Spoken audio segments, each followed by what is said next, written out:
Dear Mr. Smith, thank you so much for showing me around the city last weekend. Hörmətli cənab Smith, keçən həftə sonu mənə şəhəri göstərdiyiniz üçün çox sağ olun. It was very beautiful, çox gözəl idi. Your family is wonderful, ailəniz gözəldir. I also want to thank you for teaching me those useful phrases so I could speak a little Italian during my business trip. Mən bu faydalı ifadələri mənə öyrətdiyiniz üçün sizə təşəkkür etmək istəyirəm ki, işgüzar səfərim zamanı biraz İtalyanca danışa bildim. I had a wonderful time in Venice.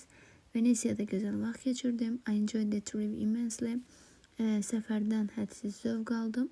You're truly Fred Johnson. Hörmətlə Fred Johnson. A variantında qeyd olunur ki, Fred's family had a very good time in Venice. Fred'in ailəsi Venesiyada yaxşı vaxt keçirib, özü idi vaxt keçirən, ona görə variantı yanlışdır.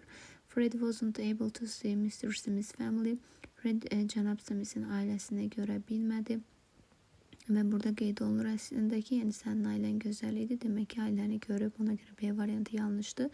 Fred expressed his gratitude to Mr. Smith for his hospitality. Fred qonaqpərvərliyinə görə cənab Smith'e öz minnətdarlığını ifadə edir. Düzgün cavabımız C variantıdır.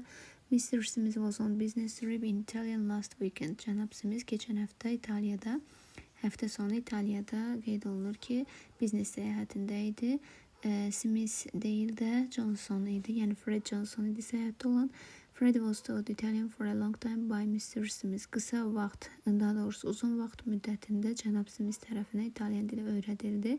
Qısa vaxtda öyrətdiyi üçün Y variantı yanlışdır. Doğru cavab C variantı götürülür.